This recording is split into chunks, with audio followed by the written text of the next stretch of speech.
We take as analysis from this budget in terms of sectoral allocations, the budget assumptions, and its implementation phase. Was the budget thoroughly scrutinized by the legislature? Are the sectoral allocations enough to cater for the well-being of the people of Benue State as we begin another fiscal year? These are the issues we shall try to delve into on this edition of Perspectives. I have been joined here in the studio by the Director General of the Benue State Budget and Economic Planning Commission, Dr. Jerome Andoho, who will offer insights into this budget. Welcome to Perspectives, Dr. Andoho. Thank you very much, listeners out there. We are also expecting a lecturer in the Department of Economics who will offer analysis on this budget as well. A senior lecturer in that department, Dr. Joseph Fefa, and he's on his way to join us soon as he's here with us. We'll let you know. I am Nathaniel Nongo, welcoming you to this Friday edition of the program, dear listener. And if this is your first time tuning in, kindly be informed that Perspectives is audience participatory. We allow you at 10 o'clock to phone in and also contribute on what we are discussing. You can do so by reaching us on the number 0814-335-9292. 0814-335-9292.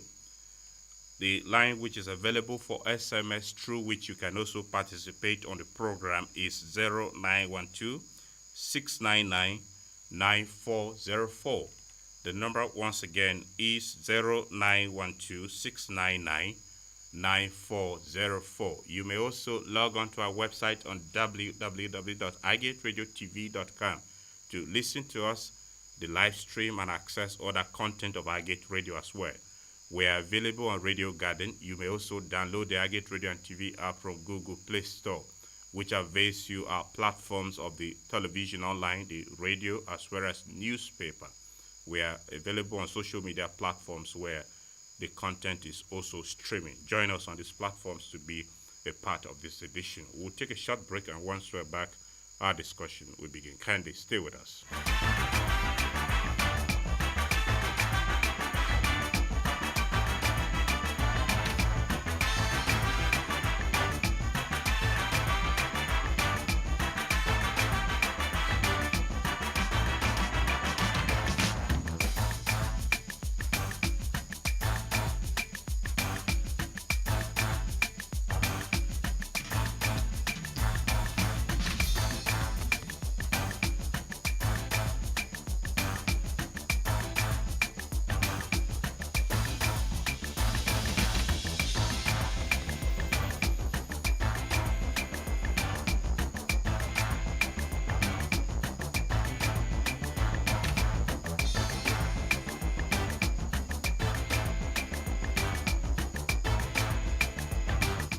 Thank you for staying with us, dear listener. Welcome back from that short break.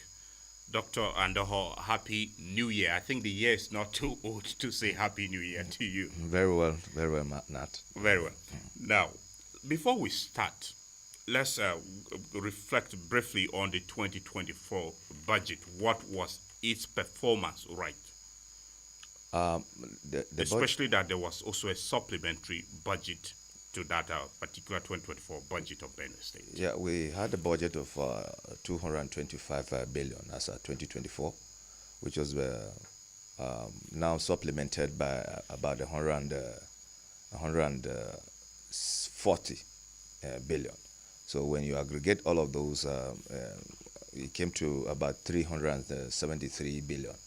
And that budget performed at about 64% as at October. So we're hoping that before the year, that's the last quarter of last year, by the time we put in all our numbers together, we should be heading close to 70% based on the performance of that budget. Okay, so would you say overall it met the expectations in terms of sectoral allocations that were made in that 2024 budget? To a large extent, it did met all of those allocations that were being stipulated. Though in some sectors, they recorded quite very low performances, but by the time you put the aggregate performances, given how some sectors, met almost 100%, some 80%, and all of those. By the time we put all of those together, it gives you the 64% as at the presentation of the 2025 budget before the assembly, when the appraisal was being made, as being put forward or alluded by the governor of the state on the floor of the assembly. Okay, we'll reflect into the 2025 budget now. And generally, the figure which you mentioned of the 2024 budget, even with the supplementary budget, was lower than the appropriation for this year, right? Yeah. So why the jack up for the 2025? Maybe if we should get the figure outrightly, about 550 billion, 112 million, 988,930 naira 45 kobo. Yes. The government is thinking based on increment in terms of sourcing of revenue, and such expectation is not so much misplaced when we look at the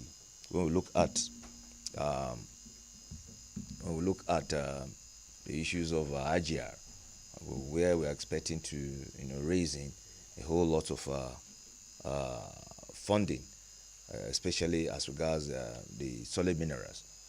So those are some of those areas, and as well as we are expecting to get maybe return on investment, because the government has made some recapitalize the BIPC.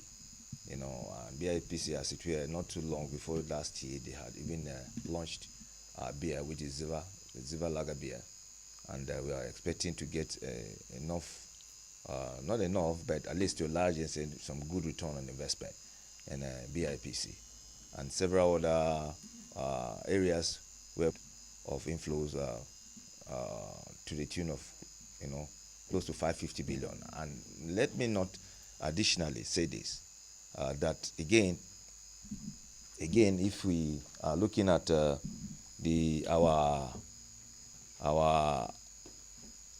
engagements with Yes. partners, we are hoping that partners will also bring in their fold in terms of inflows. That is other development assistance, official development assistance. And if you had heard not too long, when the governor passed the budget, they also passed it with some accompanying policies, which were those of the social protection policy, as well as the nutrition policies. So all of this, we are expecting inflows of funds, and this might have explained the extent to which we have. There's been an increment in our budget, from 373 to 550 billion. Okay, we have now been joined in the studio by an economist who is a senior lecturer in economics in the Department of Economics at the Benue State University, Makudi, Dr. Joseph Fefa, who is also a guest on Perspectives to offer insights into the Benue State 2025 budget. Thank you for joining us, Dr. Fefa. Welcome to the studio, and Happy New Year to you. Thank you, Nathaniel. Very good well. morning to listeners, and good morning to Prof. Andor in the studio. Happy New Year, sir. Happy New Year, Fefa. You're welcome. Thank you, sir. Okay, now you are here with us, Fefa, and I will take on you right away. We'll look at the key assumptions for the 2025 budget as presented and passed by the Assembly, and of course, as assented to by Governor Hyacinth earlier. Let me just run through a highlights of some of the key assumptions and have your take on it. One, the key assumptions indicate that the national gross domestic product (GDP) is projected at 4.46%. An expected national crude oil price with a benchmark of $75 per barrel, and oil production rate benchmark of 2.0 million barrels per day, a national exchange rate of 1,400 naira per dollar, and a sustained increases in the Federation allocation inflows following the removal of fuel subsidy. Among VAT is assumed at 7.5%, and amongst other assumptions. are these assumptions for the 2025 budget realistic from an economic point of view? Dr. Fepa. Thank you, Nat.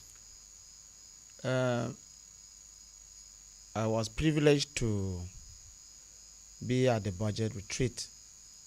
We looked at these assumptions quite closely, and I made my observations. If you look at the real GDP growth rate, which is projected at 4.46%, and particularly the one that is basically a concern for the state, which is the anticipated 300% increase in IGR and continued efforts to block leakages from the internally generated revenue sources. The exchange rate of $1,400 per barrel, per US dollar, and then some of these other benchmarks that have been put in place. Yes. You know, there is what is called in economics as shock, an abrupt disruption of a projection plan.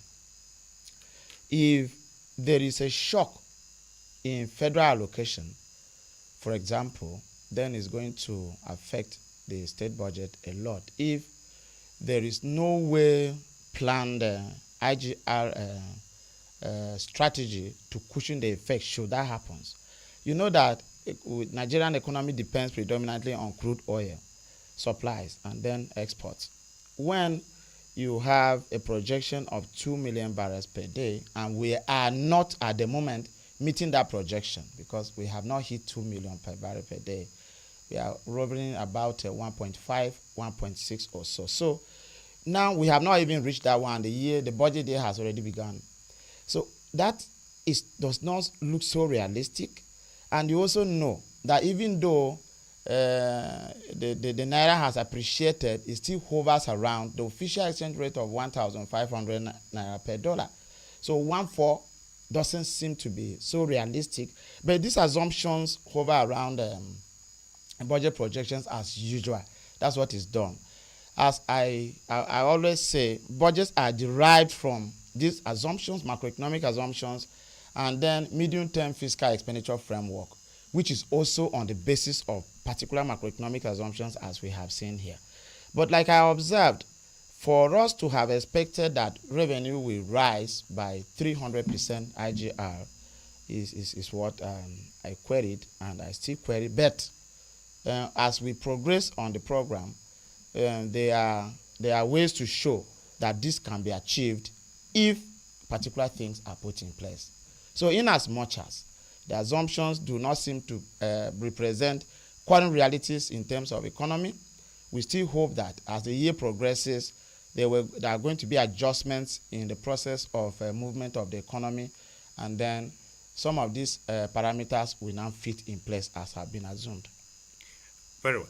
Now, Dr. Adoho, let me have your thoughts. What you heard the budget office, these assumptions, some, as your co-discussant on the program pointed out, are not realistic, right? So, to what extent does the budget office of the state believe that the state will achieve the performance of the budget within the confines of these assumptions, some of which I highlighted? Yeah, just like my co-panelists had alluded to the issues of shocks, given that, before you are able to draw up a budget, you should draw in from maybe national assumptions, that's the national macroeconomic fundamentals, from their MTEF.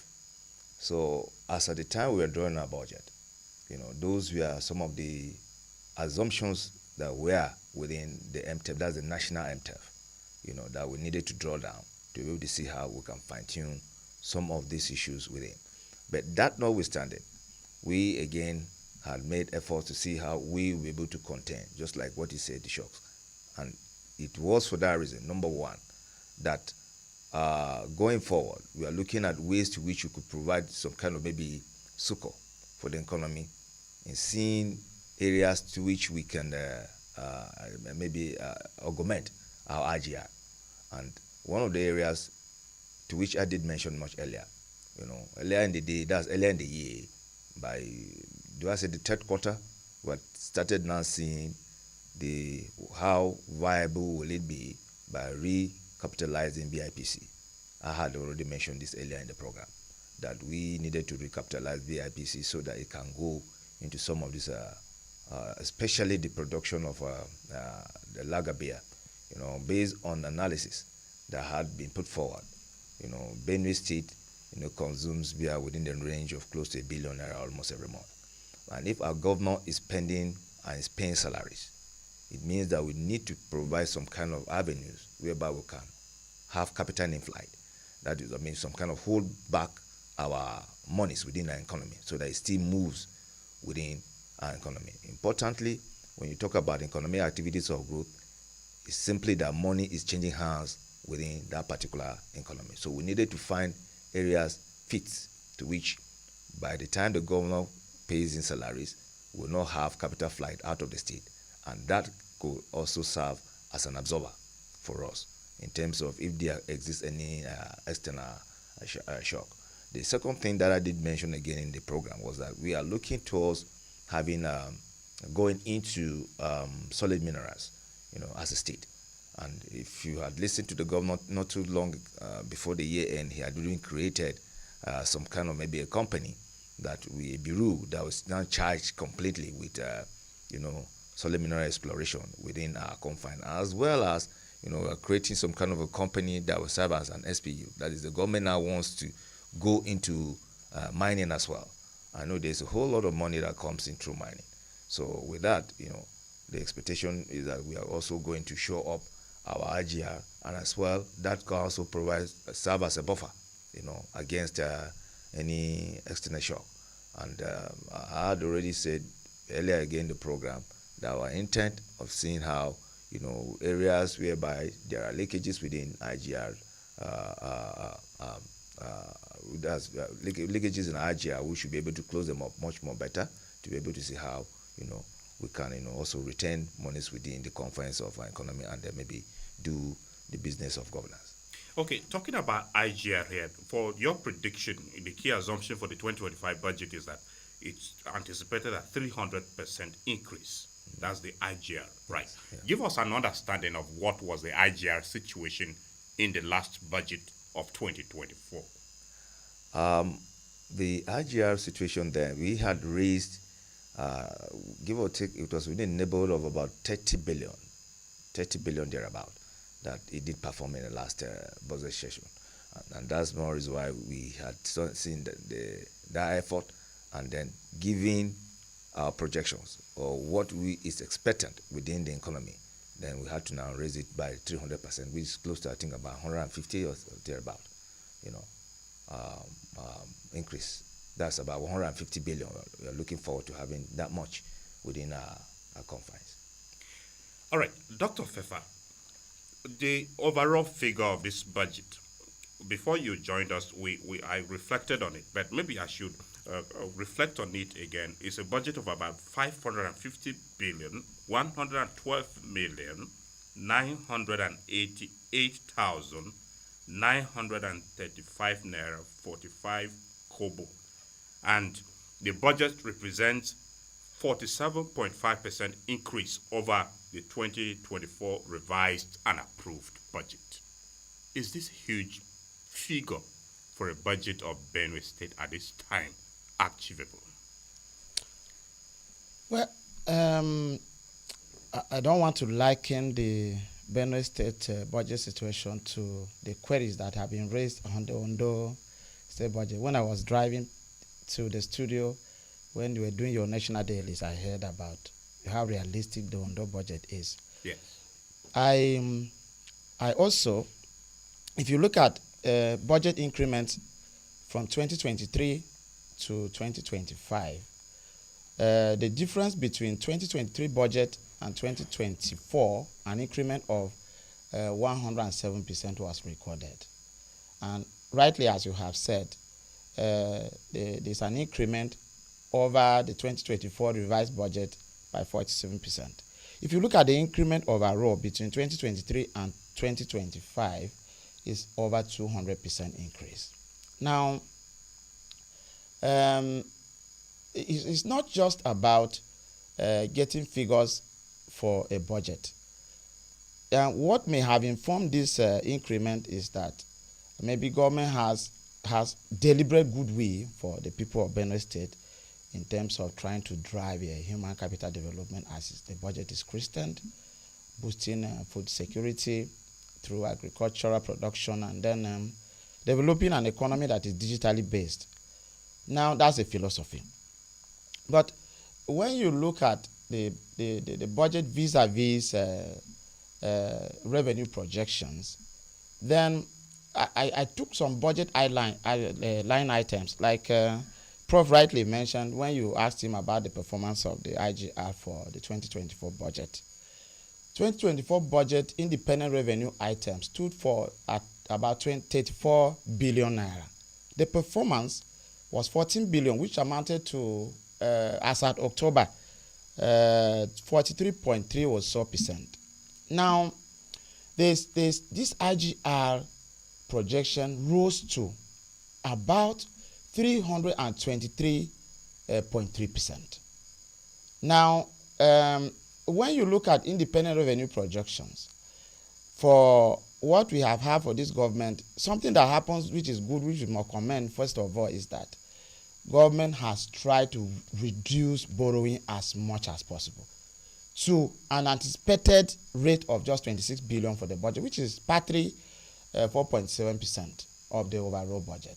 Now, if you look at 4.7%, which is borrowing to join the IGR, which is projected at a growth of 300%, then what are you going to do with the remainder of the percent that you have to cater for? Now that government is deliberate on developing the state in terms of this budget figure, government should also be deliberate about raising revenue to cover for deficit that may ensue in the process of implementing the budget. And we have observed this at various fora to see that they are all round revenue avenues for government to use to achieve this. It's achievable to a greater extent. That is if deliberate effort is put in place. Otherwise, the budget may run into crisis midway as the implementation process goes on. All right.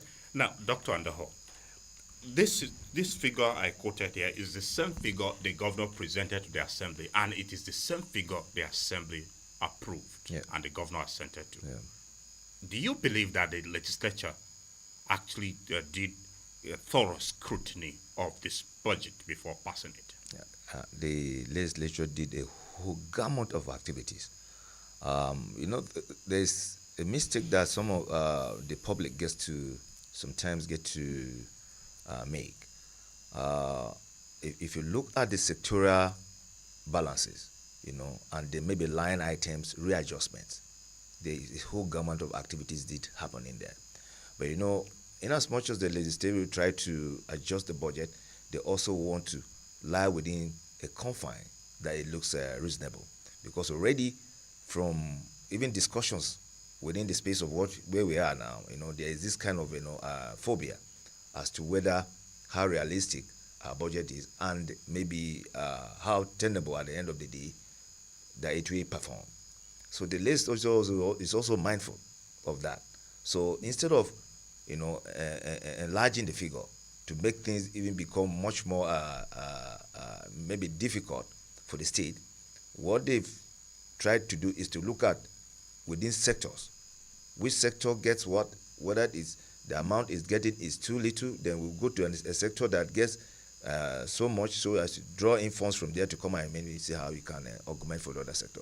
So they did a whole lot of activities, even picking some figures from capital votes and then getting them up to recurrent vote. And as one other thing that we also need to be in the know is that the governor of Benue State has passed in autonomy bill, which is that's financial autonomy for both the judiciary and then the legislature. So all of these things also have to do with some kind of maybe budget cap for each one of them to be able to receive some particular percentage of the budget into their arms of government. So all of these things were recalibrated, recalculated by the legislature to enable them have that autonomy, that percentage that's required for them to operate, as well as that percentage to which the judiciary will also operate. So there are a whole lot of things that they did, and it changed slightly, it skewed slightly the figures for the capital votes as well as the recurrent vote. While the governor had presented to the assembly, I think a capital vote then of about 390 billion. Based on what they did, is that they have really restructured it into closing up about 369, while leaving the recurrent vote, really a recurrent vote of 188. And when the governor made the presentation, it had made a presentation of 175 billion for recurrent vote, but based on the structure that we are envisaging now, it's about 189. That's for recurrent. While the capital vote, the governor made the presentation to the assembly of 374. Based on what we have now, they are trying to skew it to 261. But on the aggregate, if you look at the terms of percentage capex, percentage capex is about 65.7. That is about 66. While percentage rex, which is a recurrent expenditure, is about 34. So that's the kind of adjustment at work that the legislature did. It also provides opportunity for MDs, if there are genuine cases that shoots themselves up at that stage, to be able to see how those adjustments are all being made. When you said the legislature did a thorough job, I was wondering, because the governor presented this budget on the 11th of December. The assembly will pass it on the 30th of December. That's just about 19 days away. Yeah. The only thing to public domain that came about the presentation of this budget was its presentation and the budget retreat which the assembly had. We never heard about NDAs, that's ministries, departments, and agencies of government, making their defenses for their various budgetary allocations. Why was that so? No, and speedily the budget was passed. You won't believe it, Nat, that these assembly members are some. I've never seen an assembly this hardworking, to be candid with you, Nat. This assembly worked till Sunday in the night, to be able to get all of those things done. If you can ask, go to MDAs and maybe take an ask around all of them. They will tell you all of them went for defense. They worked through the night. They were leaving that place sometimes 1 a.m. in the next morning. And it continued for that series of days, after which they went out, locked themselves out to be able to see how they can fine-tune. That's the appropriation committee led by Honorable Cephas Diako, very young, hardworking gentleman, with the team, his team. They sat indoors and they worked speedily. They called me while also doing this work, so as to be able to see how we can fine-tune all of these things, so that we're working on not at cross purposes, but at least as a team, to be able to bring up these changes that will be made. So this assembly, I've never seen an assembly work this hard. Anyway, when you said the MDS made their defenses of the budget, maybe we, the media, never reported it, or they had it in an exclusive session that when the media was not there. No, it was all over. It's just unfortunate maybe the media wasn't there. But ask any MDA, take a survey and ask them. It's before the public domain. Ask them. All of them came, and made their presentation before the assembly, and the report generated by the appropriation committee. I was there, been with them all through the process, and I saw, the strength and maybe the commitment that were made by the House of Assembly on this. All right, Dr. Fefa, looking at the presentation of this budget and maybe the engagement with the MDAs, as your co-panelists pointed out, to what extent do you believe that the budgetary processes were followed from the point of presentation to the passage and the assent of this budget eventually, as it is? Well, the next phase of which should be the implementation. The implementation. Budget has a process. There's a cycle for the budget, time for core circular, where MDAs are notified of the beginning of a new budget year, for them to make presentations and so on. Those processes have been followed. Where there is a lacuna is where you have actually also observed because I am not an assembly member and I don't work in the budget office, I wouldn't be authoritative in terms of what transpired. Otherwise, every other process in the budget cycle was followed, because I have been in the process of trying to track budgets over time for the state, and then I have followed the budget process up to the extent of the retreat. And I can tell you frankly that I think there were no jumps, apart from the fact that I am not aware when NDS made their defense, but the Director of Budget has also mentioned, and I also have a few friends who are in the assembly that also mentioned how they were not sleeping. Why they were not sleeping is what I never knew. He has mentioned that it was through the defense process. So I think every other process will follow to the latter, and the implementation we are expecting will also go on smoothly. All right, dear listener, if you are just tuning in, you are listening to Perspectives on Agate Radio 95.5 Star FM, Makudi, Benue State. We are analyzing Benue State government 2025 budget. That's for the fiscal year 2025. And joining us here in the studio is the Director General Budget and Economic Planning Commission of the state, Dr. Jeron Andoho, as well as a senior lecturer in the Department of Economics at Benue State University, Makudi, who is a budget analyst, Dr. Joseph Fefa. These are the guests we have as panelists on the program. And at 10 o'clock, you may call in to also lend your voice to what we are discussing. You may reach us on the number 0814-335-9292. I take the number once again, 0814-335-9292. In the meantime, we have already activated the line for SMS and WhatsApp, which you can also contribute to the program. The line is 0912-699-9404. 0912-699-9404. Please remember to include your full name and where you are sending your message from. Log on to our website on www.agateradio.tv.com to listen to us and access other content of Agate Radio as well. We're available on Radio Garden, on social media platforms, and you can also download the Agate Radio and TV app from Google Play Store, which avails you the platforms of the newspaper, television, online, and of course the radio. We're available on all these platforms to serve you beyond boundaries. Please join us to be a part of what we are discussing. Now, Dr. Andoho, back to you now. Let's look at the sectoral allocations for this budget. Of course, we may not exhaust all, but beginning with some of the key ones. Education, for instance. What is the sectoral allocation for education, and what are the areas the government is looking at for the 2025 budget? Just like the philosophy of the budget, which my co-panelists aptly muted here, is a budget of human capital development, which now combines both what happens in education as well as health, and then maybe looking at the welfare of the citizenry. In terms of education, about 15%, which is the minimum benchmark, have been estimated as projections to be spent in that sector.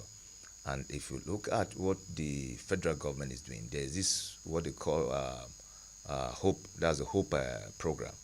The HOPE program, that is Human Capital Opportunities, Prosperity and Equality. That is from the national government. So that HOPE program is supposed to bring in is on two folds, which is that of education and that of health. For education, they are looking at primary care. That's basic education. Then for the health, they are looking at primary health care. So, and then there is a third leg to each, which is the HOPE governance. That's the governance structure that is going to coordinate these two. So, and the federal government is expected to get close to about 1.5 billion US dollars. So that 1.5 billion US dollars for states who have expressed intent of keying into this program, they will also, be judged based on what they call DLIs, that disbursement linked indicators. So, and these disbursement linked indicators are some criteria that they set that if you meet it, you're able to draw down funds so as to be able to come and implement in some of those sectors. So, relatively in terms of education, we are looking at that the element of the basic education will draw the funds from that particular source, which is another area to which we are expecting funding for the state that we now use to be able to see how we can, augment in terms of the structures of primary school, employing more teachers, and then maybe bringing up to date of some of those facilities at the basic education level to see how we can the teacher-student ratio will also be enhanced, and then maybe dropout rates will also be reduced. So that's what the government intends to do by education. And not just that, again, we have also started making our commitment in terms of counterpart funding for SUBEB, so that we are expecting that as this year runs in, when we make those commitments, if you draw in maybe what we put in there for SUBEB, it was about 3.4 billion.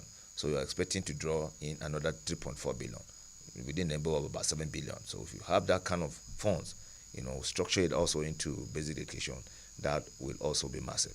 And then for tertiary education, which when we're talking about tertiary education, we're talking about BSU and the rest. Not too long, the government just signed a bill, of establishing a University of Technology and Agric, maybe in Hugh out there, and also the programs that are going to, the BSU is going to start some 2 programs, I think, in architecture. Yes. Yeah. So and all of those things are areas to which you're thinking that we'll be spending money to be able to see how we can enhance the quality of education in Benue State.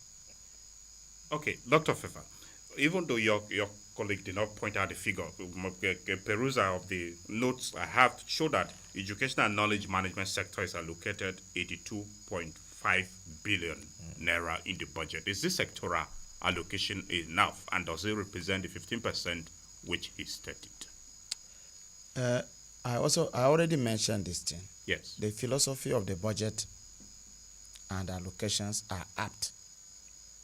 Budget of human capital development, as the DG has rightly said, encompasses allocation to education and to the health sectors. If you look at the budget, combined allocation of these 2 sectors amount to 30% of the budget, 82 billion at pace. Now, if you look at breakdown of allocation in terms of capital and then personnel management in terms of salaries of these institutions and sectors, you will see that the capital component of it, as he said, is still higher. Now, this indicates a deliberate government effort to develop the human being in the state. And the human being, once developed, it leads to any other development process. Once you have not been able to develop the person in a particular area, then whatever kind of development you talk about is fallacious to some extent. So this allocation is, we can't say it's enough, because UNESCO requires 26% to education as benchmark. But 15% is not a bad benchmark for a state to start. We have had it, I think, the first time ever. And then this is commendable. It's actually a step in the right direction.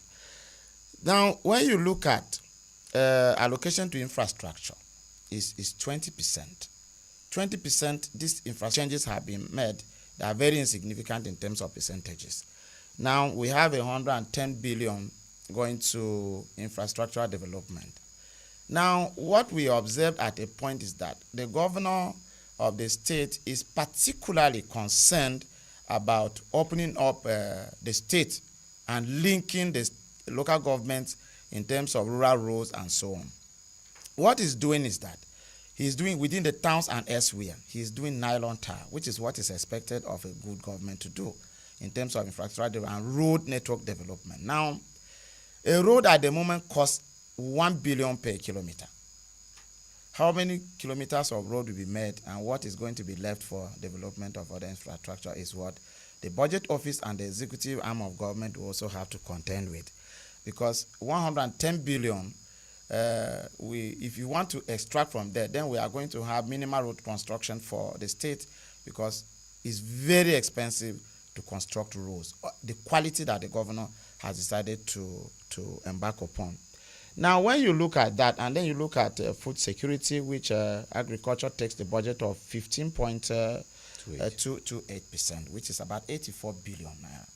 Then, if herders crisis is resolved to a minimum level, as you see the allocation to security as 8.52, then there is a tendency that we are going to have a buffer in terms of agricultural production.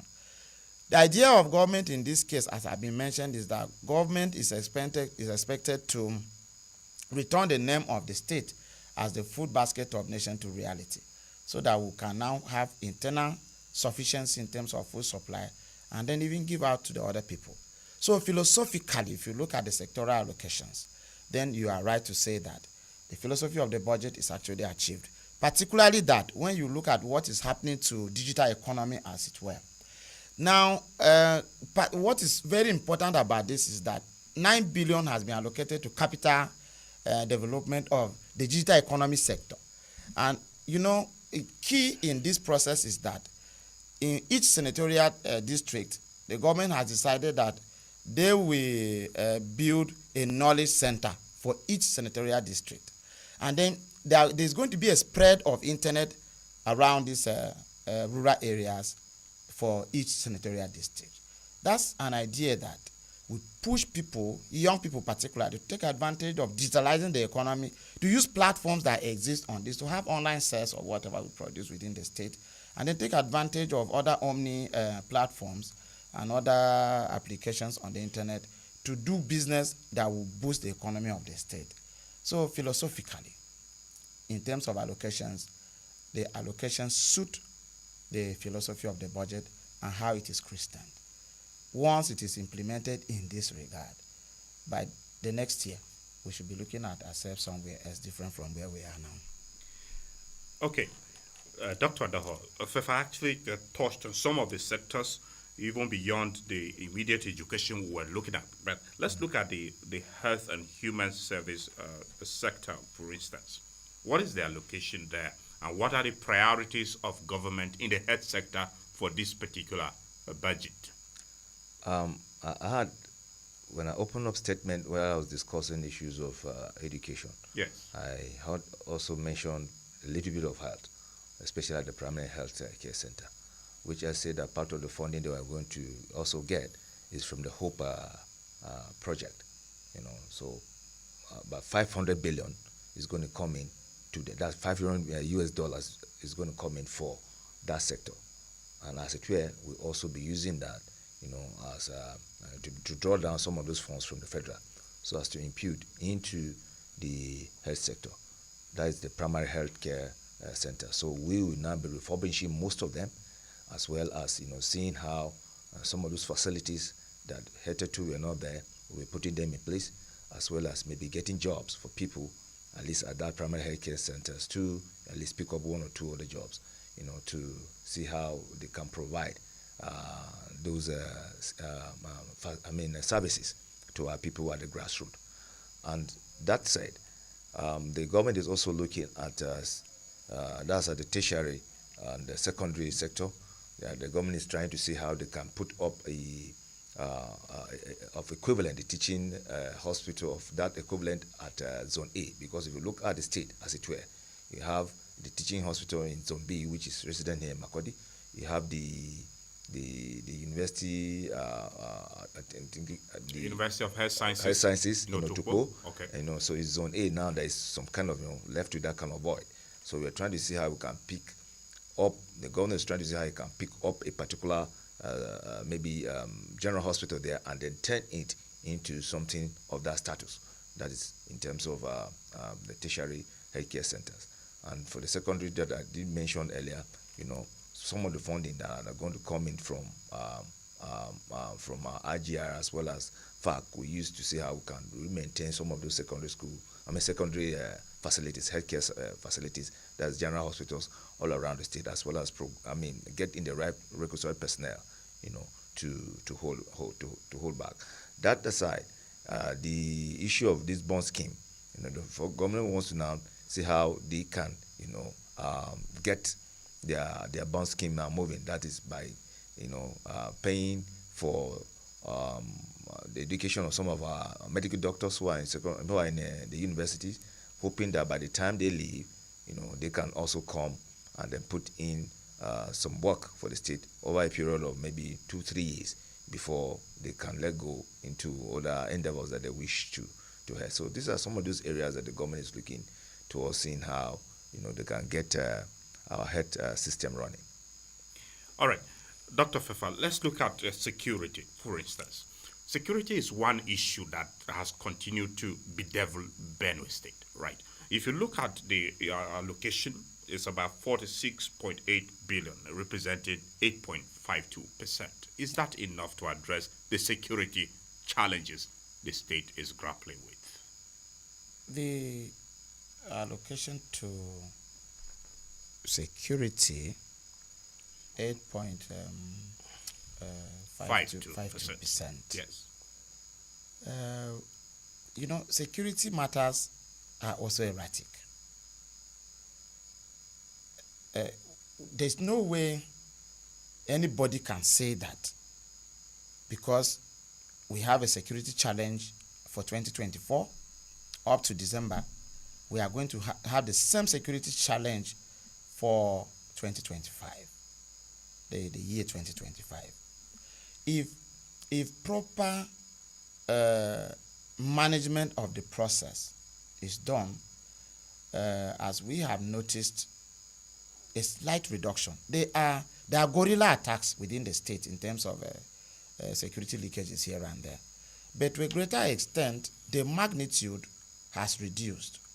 Now, what I will have to tell the government is that I think efforts should be intensified in that area to see that these attacks, these security challenges are reduced as much as possible. If that is done, then an allocation of 46 point something billion to security, 8.52%, is not an allocation that is too bad to be seen. I think it is a right step in the right direction. And in any case, as we all know in terms of budgetary processes, if there is a need later on because of further intensified security challenges, the government can also resort to assembly, giving some adjustments to see whether there can be a revision to that budget line item. So at 8.52% at the moment, there are no worries about it at all. Okay, now, Dr. Underhall, agriculture and food security. Agriculture takes 84.081% billion, and it also stands at 15.28%. Walk us through the key priorities this budget envisages in that particular sector, agriculture and food security. Thank you very much, Nat. The part of what government intends to do, they want to continue with the sustenance of provision of farm inputs to our citizenry, that's our farmers, to be able to see how they can also augment or boom cooperatives. And the intent is for us to start seeing how we can distribute tractors to those cooperatives. We distribute to them and distribute also farm inputs to them, so that they can use within that sphere of how they find themselves needs. So with that, and this is going to come at almost no cost to them. So that's one other area to which the government or the leaders is our leader, Reverend Father Dr. Hyacinth Umemalia, is trying to see how he can reach to farmers via agriculture. And the other side, we're also trying to see how you can draw in funds from for Fadama projects. Fadama also has the intent of seeing how it can distribute most inputs to farmers, even in clogs of cooperatives, to enable them, also, boost their farming activities. And again, when you talk about agriculture also has to do with accessibility. We can get our food, get accessibility to those food, get inroads in terms of roads, so as to be able to see how farmers, can transport their food from the farm to areas whereby they'll be off-taked by the state. And that aside again, the government that I did said in much earlier has also recapitalized BIPC. And what BIPC again will be doing going into next year is to see how we can build in silos, at some particular, points, whereby the government will be off-taking, the purchase of some of these products as they are being produced by farmers, so as to give them the right price for their products. So these are all gamut of activities that the governor of the day, Reverend Father Hyacinth Mamalia, is trying to do to see how they can boost agriculture and also provide security for the general public. And when you're talking about security, we should also be mindful of the fact that food itself is a form of security. So if people are able to get what they will eat and when due, then indeed, and in that quality that is being needed, to a large extent, because that's the first basic of life. The first basic of life is that of food. Before you now talk about your dress, that's your clothes. Before you now talk about where you're going to put your head to sleep. So the governor is also trying to see that aspect of it. By the time he's able to ensure that people are no longer hungry, then that will also help. Again, before I rest on this, yes, the governor at the time he was signing the budget, he signed two other policies. One of the policy was food and nutrition policy. And what that intends to do is that it's going to draw in funds from partners who are willing and are committed to bringing in such funds. But they need that policy to be in place. And once that policy is in place, there is going to be $100 million on the table. And what they intend to do is that if we bring in $1 million, they will be counterparted by them with an equivalent of $1 million. So it's a dollar for dollar. It depends on the extent to which we can go, to be able to draw in such funds that will now be channeled in food and nutrition. So these are areas that we're thinking that we can garner in resources, garner in funds, and then channel it into agriculture. All right, dear listener, we are due to start engaging with you, but that will be after this short breather. Stay with us. We'll be back.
Welcome back from that short break. Thank you for staying with us on the program, which we are discussing the Benue State Government's 2025 budget. We are analyzing it. You can also participate by calling in on 0814-335-9292.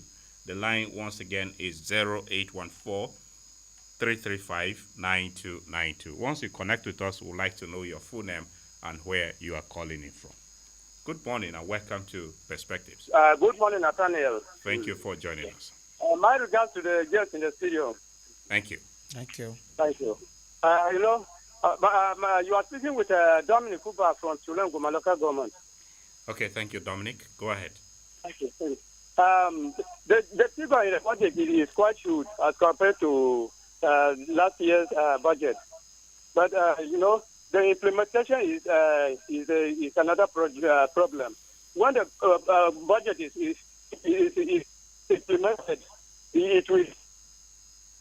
Hello, My, sir. Yes, we lost some points there. When the budget is implemented, what will happen? You were about to say Okay, something. okay.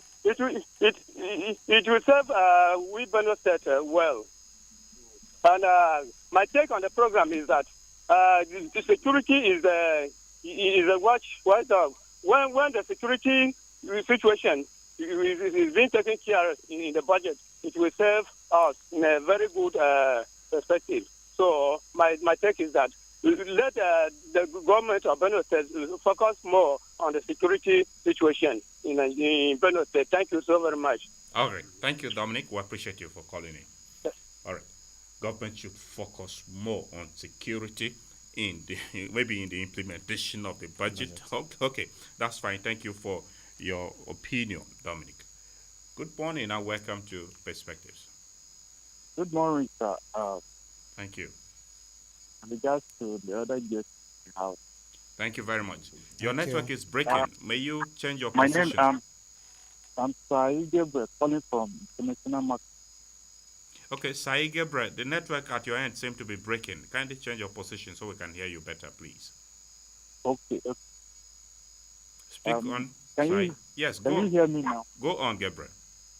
My question is that with this budget, does it cover for the local government, or with the autonomy of the local government, they still have to present their own budget, or the budget covers all the local government? Okay, Gabriel, could that be all from you? Yes, sir. Thank you. Okay, thank you. We've noted your question. We'll respond to you. Gabriel wants to know whether the budget covers for the autonomy of local government. I think, anyway, it's not in my place to respond. My job is to ask questions. Hello, good morning. Hello, Hello? good morning. Yes, good morning. Thank you for joining us on Perspectives. Yes, my name is Orahi Theophilus. I'm calling from Wurukum, Makodi. Good to have you join us, Orahi. Yeah, I want to make some small contributions about the topic of discourse this morning. Yes, please, go on. We are talking about a 550 billion naira budget by the Benue state government, a budget for human capital development, food security, and digital economy. That sounds very, very good. And for we, the citizens of Benue, we are happy about that because the figure is good. And if you see the capital expenditure is about 300 and is over 300 billion. The recurrent expenditure 175 billion is good because it is the capital expenditure that is mainly going for direct development. And if you see the recurrent expenditure is so small, I wish one day the recurrent expenditure will be lower than this. But however, I can't figure out the point in which your panelists have made mention of the 26 billion naira, which the governor outlined, representing a modest of 4.7% of the budget, of the proposed budget, that is going to borrow in this budget. I didn't hear that discussed very well, that 26 billion is going to be borrowed in the overall budget. So the question now is, how can this budget be implemented to the latter? I want to suggest some few ways that this can be done. Briefly. One of the ways is the government should strengthen its revenue leakages. We know that in this regard, the current administration has done very, very well. It's not like what it used to be in the past, where everybody comes and gets its share illegally from the government coffer, and the government will end up having nothing and development will suffer. So the government should strengthen its revenue leakages, which it has done very well. And the second point I will help the government, the cottage industries that were recently established in Benue State here, the bread factory, the nail the Zeva, Lagabia, and all of them should immediately come on board so Okay. that revenue can be racked in that direction. And finally, I Thank hope you, that Theophilus. I'm sorry we'll have to leave you at that point because you have taken some time already. We need to allow other persons to also air their opinion. We appreciate you. Your points are quite elaborate. We thank you for calling. Hello, good morning. Hello, good morning. Okay, we lost connection with that caller, but the line is still available. Hello, good morning. Hello. It seems that appears to be a network glitch. Good morning. Hello, good morning. Thank you for joining us. Yeah, good morning. Thank you. Yeah. John Manon from Makodi Gadi. John Anum. Mandu. Okay, Madon. Thank you, John. Go ahead, please. Yeah. I'm just calling to appreciate our state governor for the good work and the budget. I know that he will implement it as given. Okay. Thank you. Thank you, John. We appreciate you. Okay, John, that's okay. The concerns are raised, but we're noting them. We'll get to respond to them as we go along in the discussion. Good morning. Good morning. Thank you very much for joining us on Perspectives.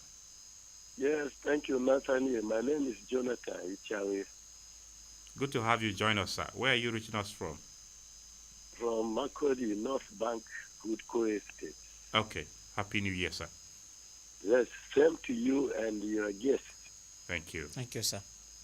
Yeah, I'm disturbed about the base of this budget, both for federal and state.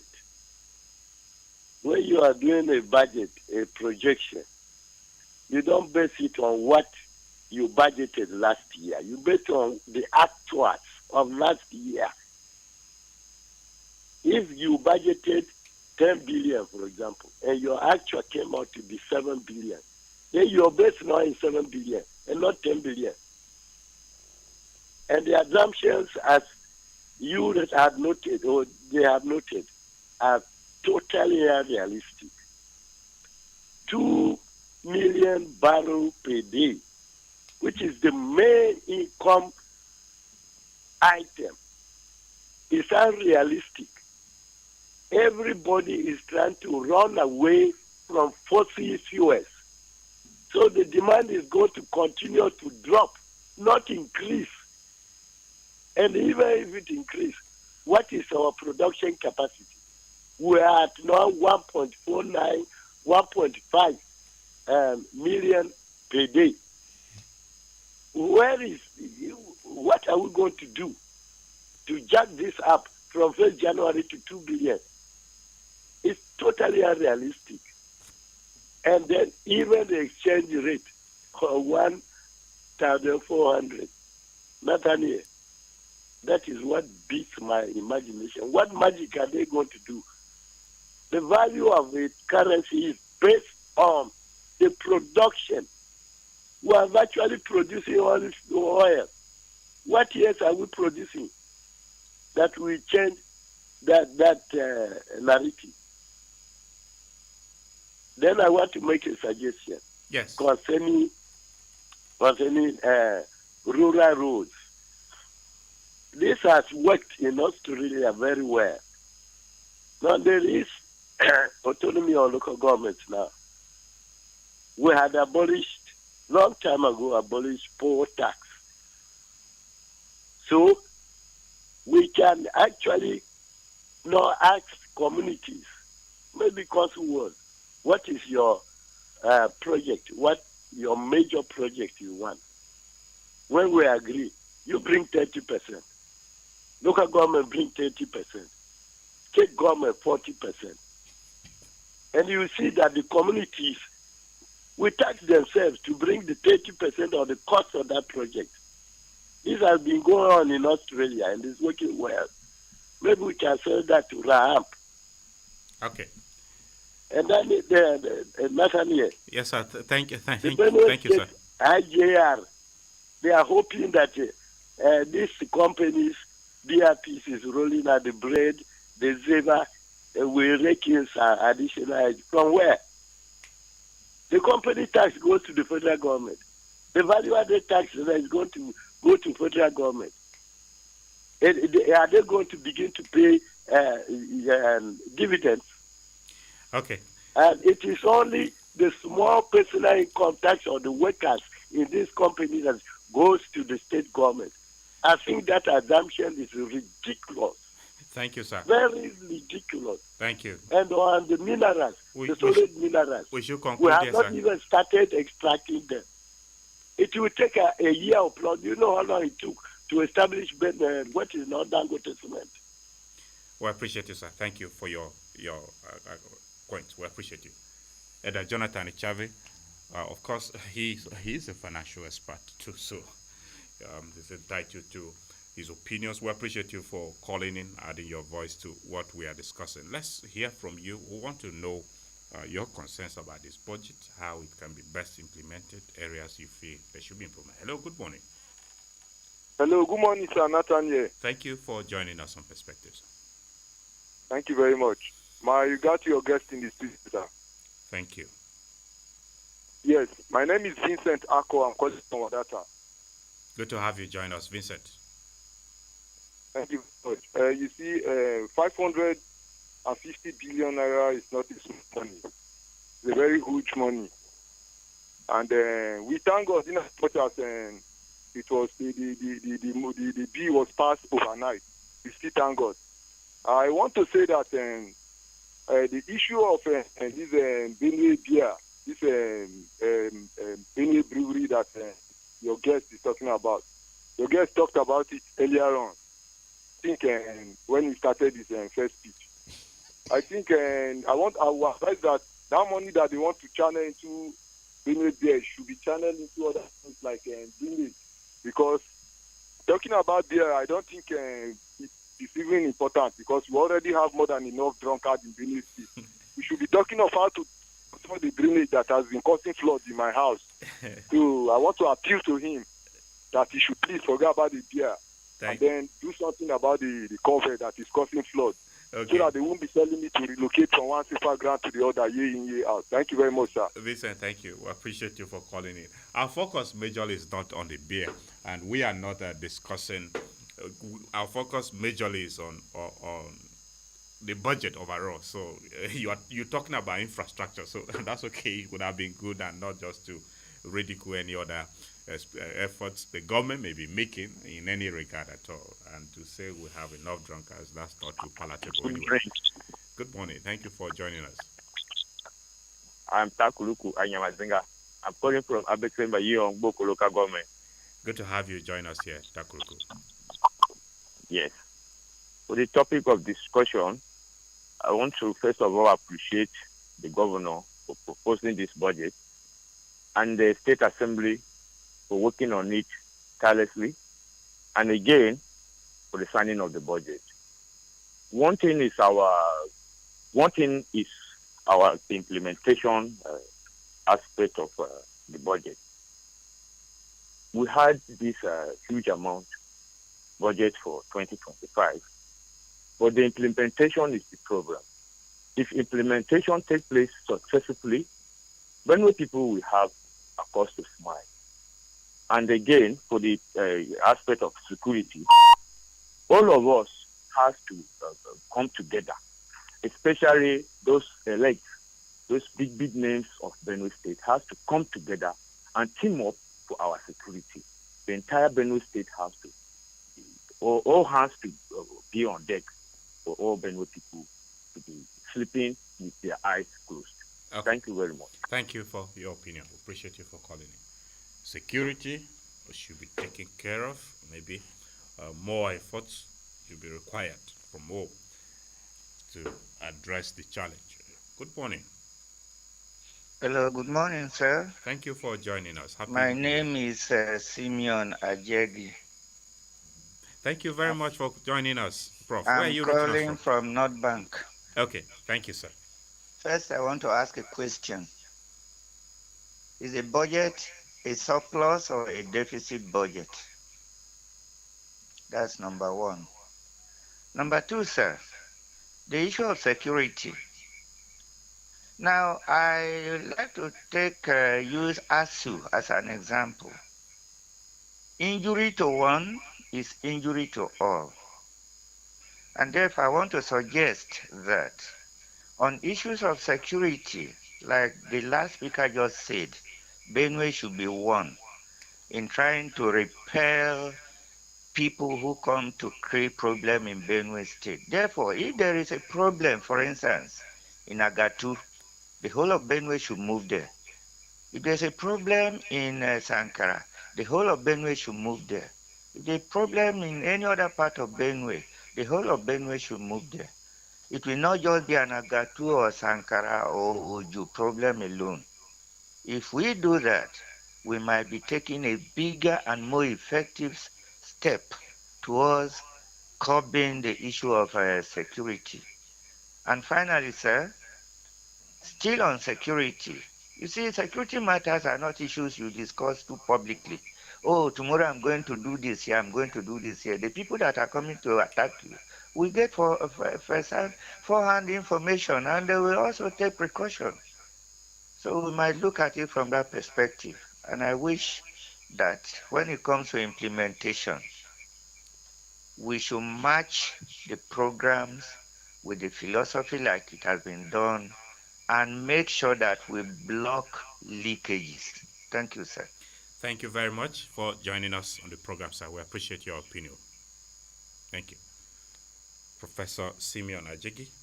He's an economist too, so of course it's good that he's lending his voice to what his colleagues are talking about here. And maybe when he mentioned an injury to one, an injury to all in ASU, I was thinking he wants to call for another strike.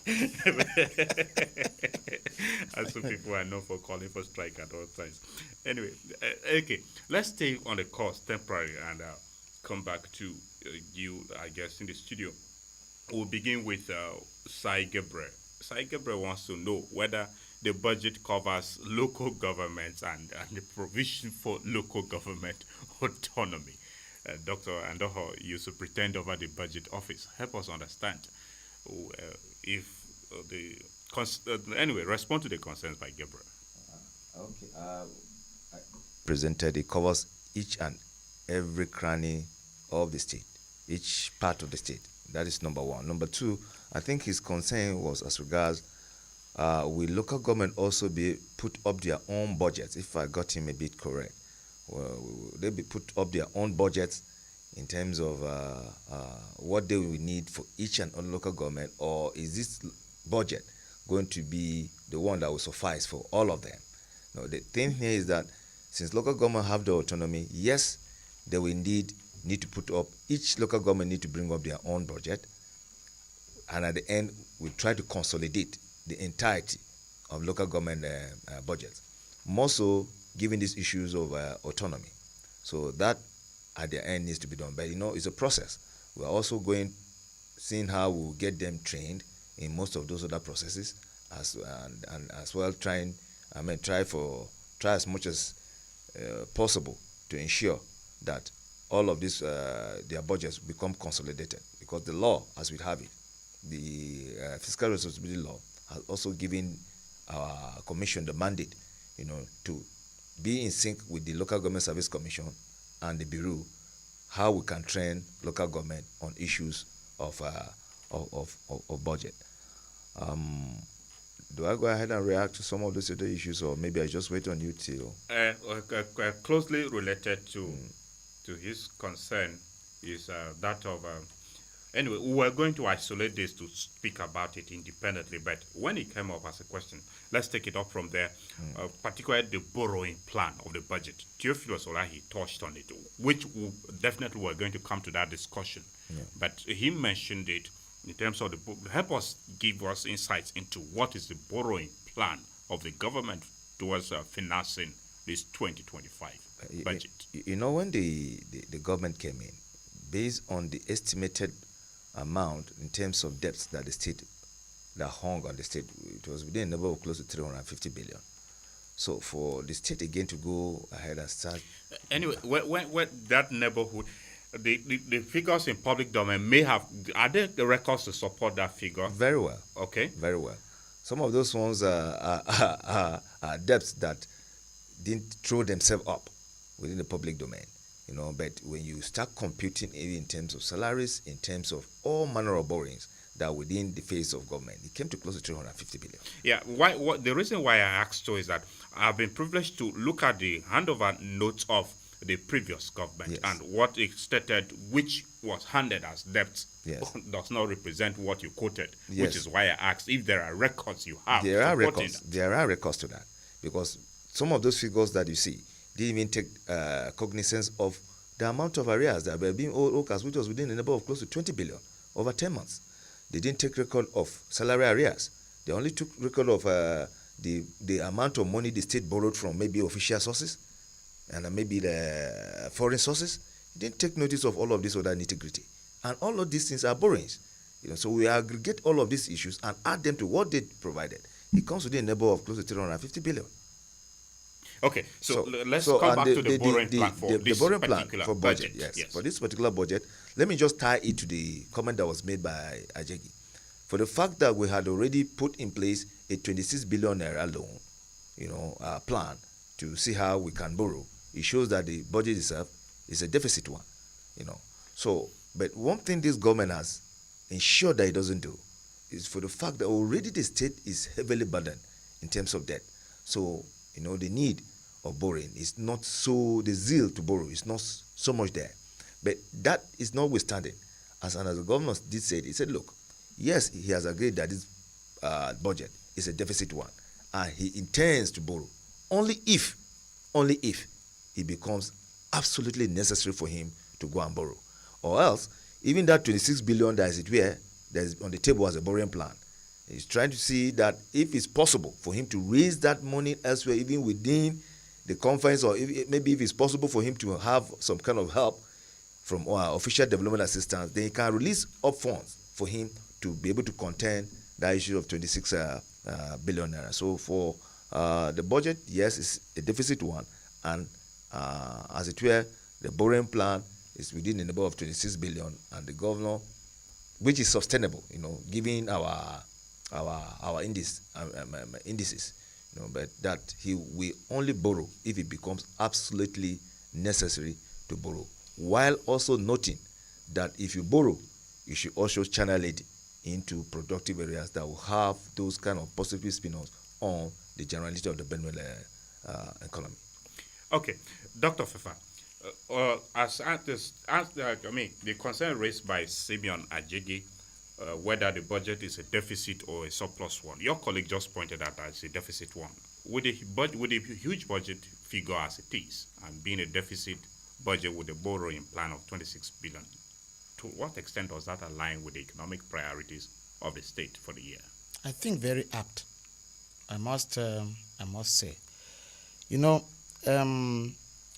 we have a debt to GDP ratio of 8.7%, and then a benchmark borrowing percent of 25%.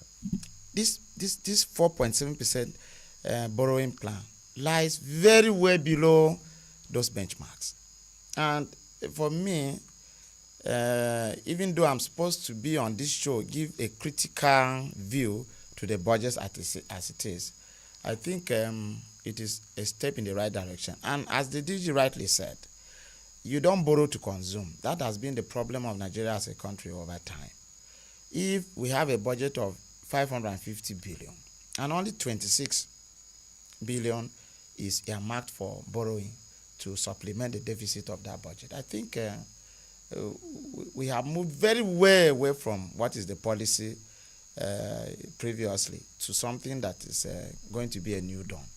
With this one, if only 26 billion is borrowed to supplement the deficit of this budget, I hope that by next year we may be working towards having a surplus budget, that we may not have to go into a deficit one, or maybe have a balanced budget where revenues we actually match proposed expenditures But and so on. the thinking of the average Nigerian has always been that since the removal of the fuel subsidy, federation allocation alone has skyrocketed, with the state subnational governments having enough. So one would have expected, or maybe this is the thinking, that even at this time we should have a surplus budget. To what extent do you think this should be in the situation? I don't think that's fine. I don't think federal allocation alone can make a state budget a surplus one. If you look at the performance of the budget 2024 in terms of FAC, and then what is proposed this year. Now, we have a differential in terms of increment over what we had last year because of the assumption of the budget. One of the key assumptions is that we are going to have sustained inflow from FAC allocations. Yes. But even if you put them together, it is going to be within the ambit of 267 or so billion, as the state government has said rightly. So from that alone, you cannot expect that you have a surplus budget for a budget of 550 billion for the state. Because if that takes care of the revenue projections, then where are you going to get the remainder of the amount? That's why I said that expecting a 300% increase in IGR was seemingly overbloated, but that has been taken care of by the office of the budget office of the state, as the DG rightly explained, sources of revenues that are going to come. When we are closing, I also have suggestions to make to the government on how to look for additional IGR for the state to augment lapses that may be encountered in the process of implementing the budget. And because it is our own business, to make sure government works. So we have to make suggestions from the academia, make suggestions from all quarters as people are responding to this program. So our hope is that the budget has been approved and signed should be implementable so that the economy of Benue doesn't run into crisis. So our hands are on deck to put suggestions where it is necessary. It is now on the part of government whether to implement what we suggest or not. But that deficit is okay, and we shouldn't be expecting that because FAC allocation has increased, there should be necessarily a surplus budget. Good. Now, Dr. Andoho, this may not be closely tied to the budget, but since the coming on board of this government, it's been said that accounts have remained frozen, and Benue people have been questioning that there is seeming lack of transparency in what is coming to the state in terms of federation allocation and IGR. Give us insights into what happened for the last fiscal year concerning these issues as a DG of the budget office. I do like to categorically say that accounts have not been closed. What the governor is just trying to do is that if you have need for some particular some monies from your own account, all you just need to just bring to the table and itemize maybe roadmap what and how you intend to utilize that funds. Once you do it, he approves it for you, and then you go ahead and do what you need to do. For instance, in my commission, my accounts are open, but if I need to do anything based on the votes, I make an application, I get budget clearance, we take to his table, he looks at what you do, he asks you what you intend to do with the money. And once you explain, if he's satisfied, he gives the approval and you go ahead and do your implementation. So the narrative that accounts have been closed, I don't think is apt. So at the moment, are the accounts open? Because the State Assembly had questioned severally and even requested the Commissioner for Finance to explain why the accounts have remained frozen. Why I'm asking is, if the accounts have remained closed, won't that stall the implementation of a 2025 budget? But maybe I will rightly put it so, that since you've also mentioned the Commissioner of Finance, maybe it's better to redirect that question to him in that regards. But for me, what I know, I'm talking from my own perspective, from my own commission, and from what I know, that my accounts are there. I assess them as at when I want to assess them. The only thing I will get to do is that if I have need, I will do whatever I need to do, get to the due process, they will process it, look at the objectivity in what I do. I carry it back to him. He still look at it. He says, where is the budget clearance certificate? I attach to him. I show him that this is in my votes. He looks at it. If he finds it, he approves. And I go spend it. That's what happens in my commission. So I would not know for some other persons out there what is happening in their own area of area of activity. But I know, this is what I know for sure that is happening. So if they are saying account has been closed, it some kind of baffles me. Okay. Some kind of baffles me. Let's reflect on the account, the federation allocation for last year, for the 2024 budget in comparison for this year. And one thing that we need to understand, yes, is that we have a website. The website will post all government financial transactions on that, be it even the Auditor General's report, the Accountant General's report. These are all issues that we put on that website. And for your information, Nat, I like to say categorically, before now, the state, in terms of fiscal transparency and sustainability, the state was always we always ranked 36th. The best that we could before then, as at 2023 when we came, the Excellency came on board, it was ranked 33. As we speak now, we are ranked number 9 in the country. And why? Because of all of these issues, we've tried to take care of all of them. This ranking is by a reputable body? By yes, which body? Budget. Budget. Okay. Budget. Okay. Budget is a highly reputable body. We're ranked. And even with Fitch rankings, this one is global. So we have a website. So if you just care, go to the website, Google, and you see everything out there. Okay, but from seeing it on the website may not be give the credence like coming from official sources of government like yourself. For instance, you mentioned here that the IGR was in the neighborhood of 30 billion, if I got you correctly. Yes. For last year, earlier on when we were talking. Yeah. Right. Yeah. So, but how was it applied in terms of spending? We have a SAC committee. What the SAC committee does is that when they get FAC, they get SAC, there are 3 arms of government. The justice come in, the assembly come in, then the legislature they come in. You see, it's a committee of close to 17 people. They sit down and distribute these monies. Okay. And they take back these reports. At the end of every SAC, they take back this report back to their superiors on how each arm of government, what is taken. And at the end, we put all of these reports together and publish it.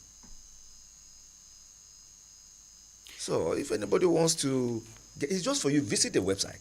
I'm saying the business of government is open now, very open.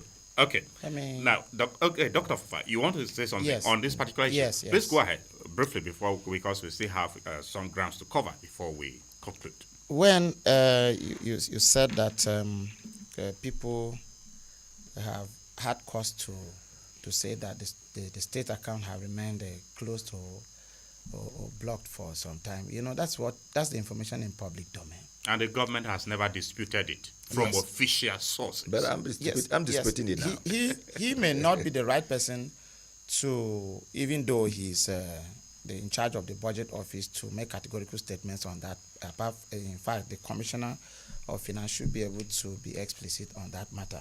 We can forgive him on that one. Now, but to say that on the basis of that, people are suspecting issues of transparency, I think I have been a proponent over time of what happens at the level of government in terms of fiscal performance. To see that for world best practice, all budget cycle documents are supposed to be online, from core circular to first quarter review, second mid-year review, and then like that up to a certain extent. That is how people track the budget performance and then make comments in terms of here and there. That's why I said in terms of security, that if there is a need for a review, maybe mid-year report will show the performance of the budget in terms of security, and then a review can be done.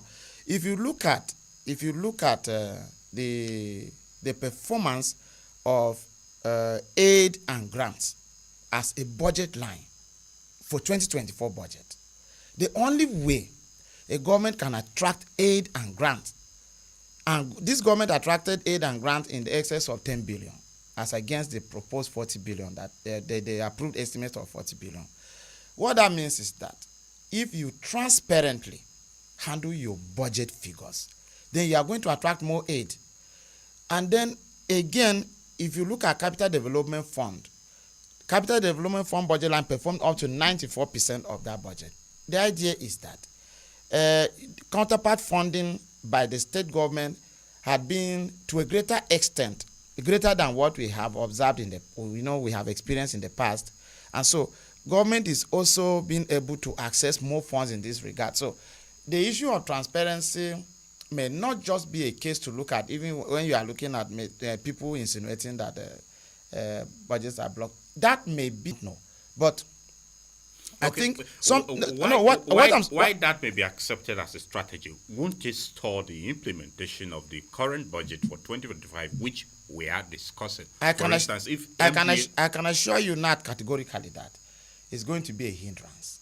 Yes, it's going to be a hindrance. If that operation continues, that is why you see when it comes to the university system where I come from, yes, it is very clear that you don't implement this program. You cannot expect that the university system should go to a state government when to apply for funds if somebody has made a defense for a PhD thesis, and then the external examiner is supposed to be paid. You run to government and say, so when there is autonomy, there is autonomy. You don't need to start running to Ministry of Finance here and there to see that this is what you need, and then that's how it should be done. I think the state government should have a way of leveraging on some other strategies to be more open in terms of handling accounts, as has been insinuated, but be more vigilant in terms of monitoring to see that people do not abuse such processes. But at the moment, going by this one, I can assure you that it is very likely that by the mid-year, the budget may have performed just 25%. And that will not be good for the 2025 budget. Which exactly is what we don't want, which is why we should look critically in the area. Dr. Andoho, yep.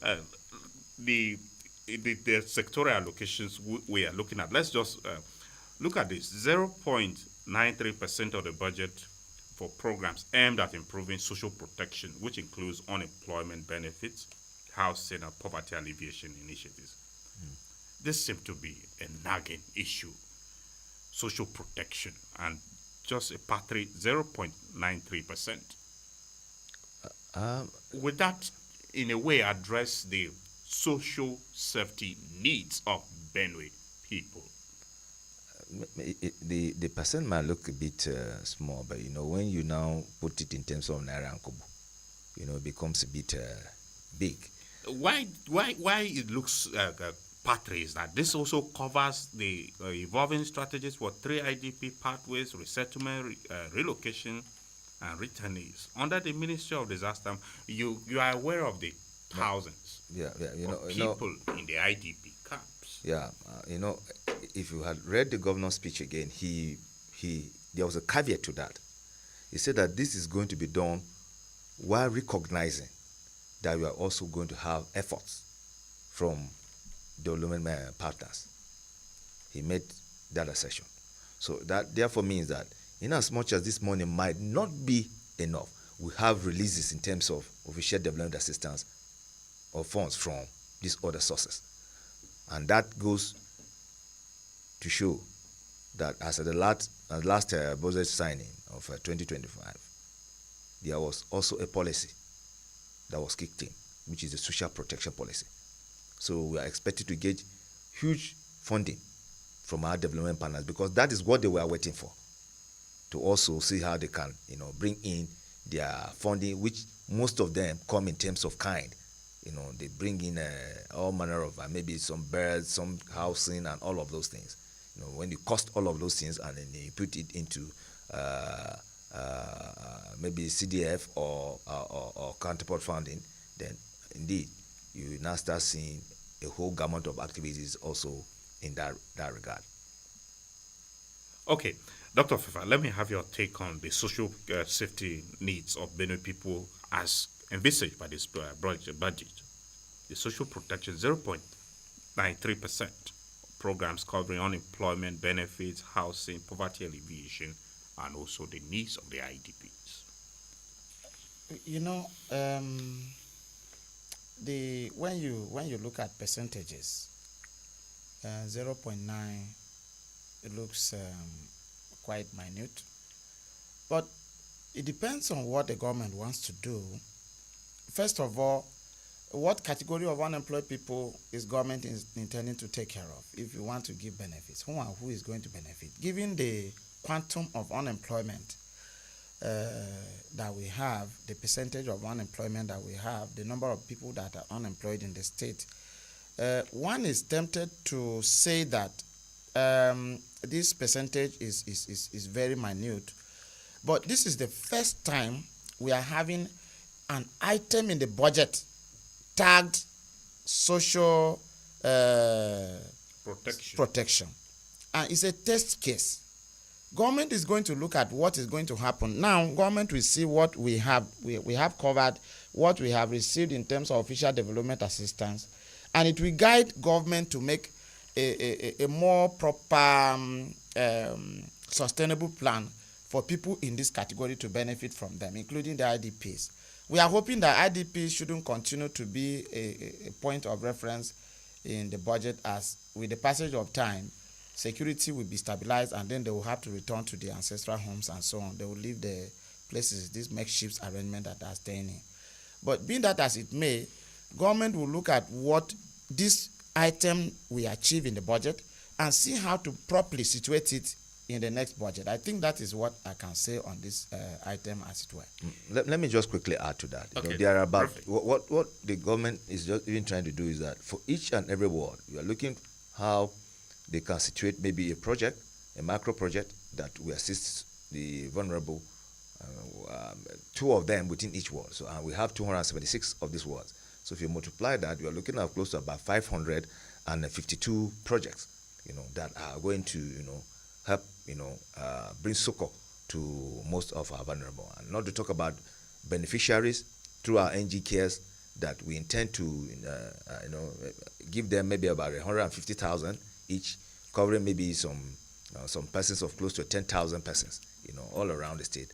And again, those persons who are into nano businesses, we have also started distributing forms so that at least we could help, bring some kind of maybe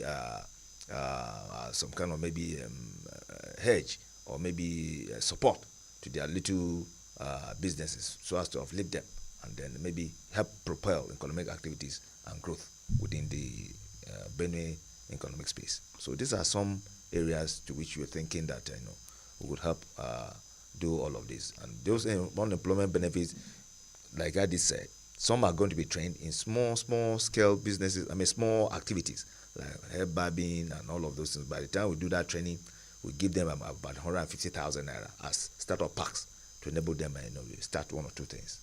Okay, a few more calls and then we'll come back to wrap up. Hello, good morning. Hello. Good morning. Oh, lost connection with you. 0814-335-9292. We'll take just one or two more calls and then we'll be concluding. Good morning and welcome to Perspectives. Hello. Oh, goodness. Okay, sometimes the network could really be frustrating, but we're here, just one or two more calls. But for now, let's look at areas of overcoming the challenges envisaged. Every budget comes with its anticipated challenges, right? And some of which the governor also highlighted. Hello, good morning. Hello. Good morning. Oh, goodness me. Something must be wrong with the network, but I think that since we do not have time, we may not be able to accommodate more calls. Hello, good morning. Hello. Okay, I think we may not be able to accommodate calls anymore because of the glitch that seems to persist. Now, Dr. Fefa, give us insights into ways the government can overcome some of the anticipated challenges that this budget may face in terms of economic fluctuations in both oil prices, federation account allocation, and general inflationary trends that may store its faces, just by way of drawing our concluding thoughts. Thank you.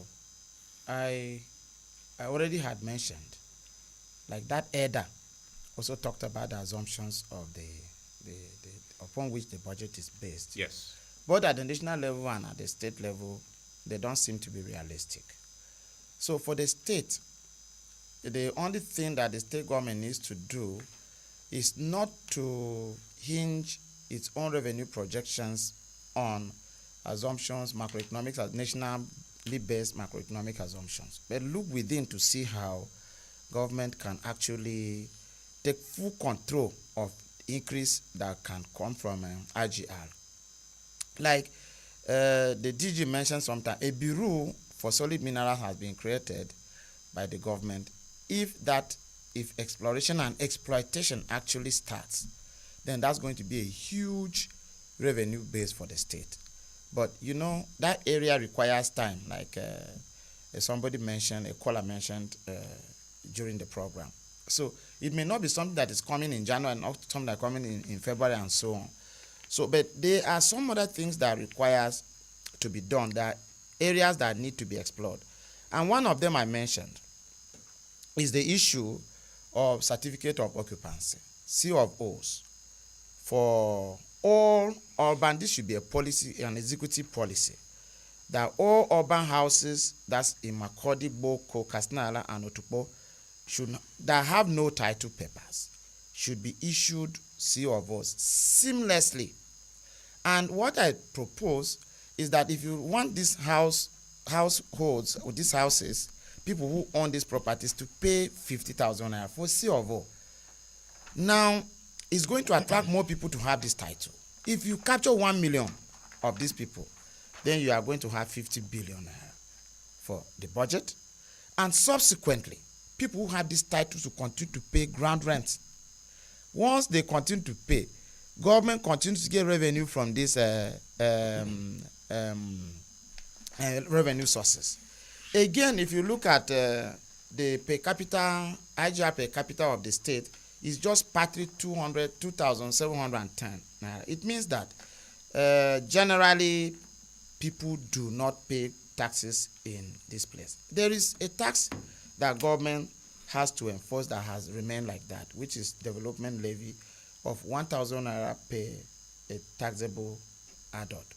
If 2 million people are captured, you are going to have 2 billion. And I'm telling you that many people will be, there are going to be more than just 2 million people from this development to be captured. Now, when you do go into presumptive tax for the informal sector, generally the informal sector predominates the state, where you have Okada riders, you have transport companies here and there. For themselves, you see every time you see the associations keep collecting 15 naira from one Okada every day. If you charge 100 naira, and these people see that the government is using this money judiciously to do things for the state, they will give willingly. And if you do that and you capture 200,000 people, you are going to, and then 100 naira for a month, you are going to have 24,000 naira. Okay. Now that we amount to 4.8 billion. Yeah, we'll try to conclude now. Then that will amount to 4.8 billion. Yes. So IGR would have risen. 4.8 billion can set up a cottage industry for the state to generate by far much more revenue than is expected from this presumptive tax only, and that's 1 year. That is expected to continue for the next year. The Benue state will start boasting of IGR and will stop looking at allocations from the federal account if these are implemented. Okay, Dr. Andoho, we do not have time, so I will just give you 1 minute. 1 minute of your concluding thoughts on what the government may do in terms of strategies to implement this budget effectively to the latter. Part of the thinking is what we have already started doing, which is that of we have recognized that I said it much earlier that we pick up some of these macro economic fundamentals, the numbers from the national MTEF.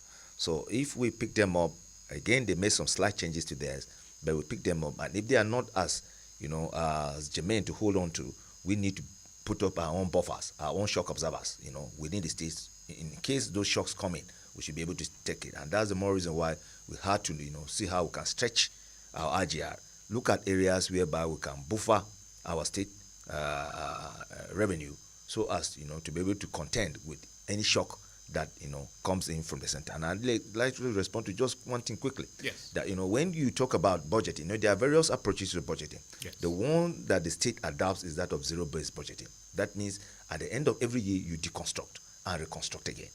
So some of this thinking of incremental budgeting, those are old ways of doing budgeting. For public sector now, mostly what is happening now is zero-based budget, which is what we are taking. Again, these issues of consistency in the payment of salaries. Once you consistently pay salaries as at when due, people are able to plan better. Yeah. So the government have enough resources. There's no reason why you should not pay salaries at this time. But that will be it. Thank you very much. We must conclude on this. Dr. Jeron Andoho is the Director General, Benue State Budget and Economic Planning Commission. He joined us here on Perspectives to share thoughts with us on the state government's 2025 budget. We appreciate you very much for your time, Dr. Andoho. Thank you very much. Dr. Joseph Fefa is a senior lecturer in the Department of Economics at the Benue State University, Makudi. Dr. Fefa, we are grateful to you for your valuable time. Thank you, Nathaniel. Dear listener, that's our program today. Join us next week, Monday, for a fresh edition. I am Nathaniel. Now, have yourself a great weekend. Goodbye.